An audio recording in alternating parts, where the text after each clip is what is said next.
How's it going, everybody? It's D-Man, and welcome to the 6th episode of R&R. In today's episode, we're going to be listening to the album called The Funk Will Prevail by Colleen Ellis. I apologize if I said your name wrong. The very first song we have on here is called Buck. Overall, Buck was a good start. It was only a minute and 26-second song, but it got me pumped up for the album, and the next song that we have on here is called Cat's Groove.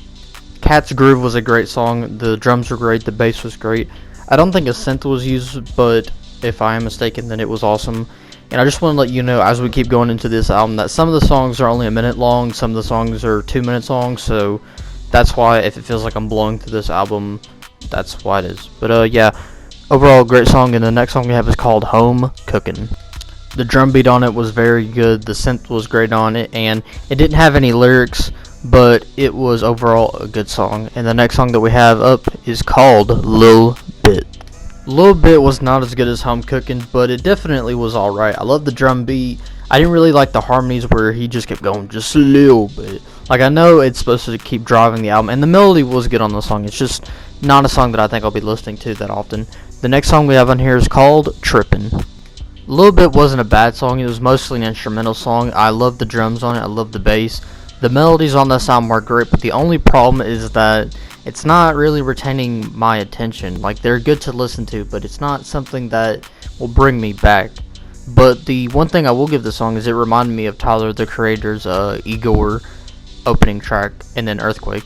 But yeah, the next song we have in here is called Swing It. Swing It was definitely the best song that I've heard on this album. Just everything about it was awesome. Drums, bass, melody, just fantastic. One thing I will give this guy is he is fantastic at melodies, and this little it was like a dime effect. That's probably not what it's called, but it was, I mean, it was great. I loved it. The next song we have is called The Calm. The Calm was a really good song, you know, like I said, literally throughout this whole thing. Great bass, great melody, great drums. I'll definitely be checking out more of this artist for R&R. And the next song we have is called Slum Dog. For me, Slum Dog is easily the best song on this album so far. So everything about it is forever. I know it's just going to be me repeating myself, but great bass, great drums, great synthesizer, just great. I mean, the last 3 songs have been building up to something, and I'm excited. The next song we have is called Don't Be Late. Don't Be Late was an amazing song. I mean, just like with the last song that I said, this might be the best song on the album as well, and it's getting better. The piano loop was great. The piano melody was great. I mean, just damn. I mean, the second half of this album has definitely been building up, and it's just getting way better. The next song we have on here is called Get Right. Get Right was a good song. I love the drums, I love the piano, I love the synthesizer. Legitimately, my only problem with the song was that I don't like how the vocals are mixed. And I thought it was very, like, he was singing like, dude, stop fucking mumbling. I'm sorry, but, well, I'm not sorry. The next song we have on here is called Bussin'. Bussin' was a great song. Everything about it was awesome. The melodies, everything. I mean, there wasn't any singing, I'm sorry. The drums, the bass, and all that stuff, it was good.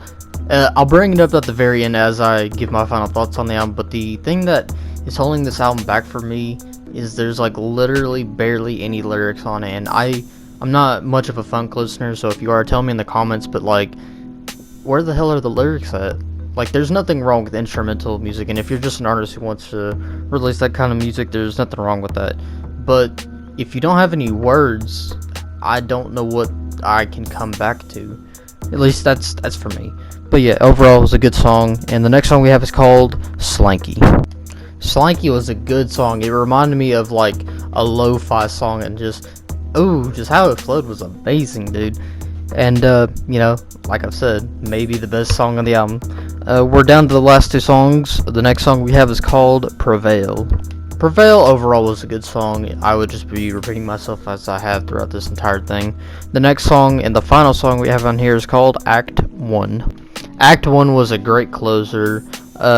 Literally no lyrics. It was just a great, you know, ending song. It was very easygoing, very free-flowing. And yeah, give me a couple minutes and I'll tell you guys exactly what I thought about The Funk Will Prevail. Overall, The Funk Will Prevail was an absolutely great album to sit through. I liked 9 of the 14 songs, but some of the things I didn't like about the album was that there's lack of lyrics, and like I said, if you're an artist who doesn't like to, sing along your songs and you're more just a beat maker, that's fine. But for me personally, to hold me over, you've got to have some lyrics. And if most of your albums are just going to be, okay, 2 of the 14 songs will have lyrics, then it's just not going to cut it for me. But that's just my personal taste. Overall, it was like I said, it was a good album. He understands how to use harmonies, his beats are great, the use of his synths and bass were fantastic, and the best 3 songs that I could say on this album were Splanky, I apologize if I say that wrong, Swing It, and for me personally, the best song, even though it was the shortest song, was Slum Dog. And overall, I will be giving The Funk Will Prevail a 6, only because of the lack of lyrics. And the very next episode, I'm going to be listening to Tyler, their creator's very first album called Bastard. Thank you guys for listening to this episode of R&R, and I'll see you guys in the next episode. Peace out.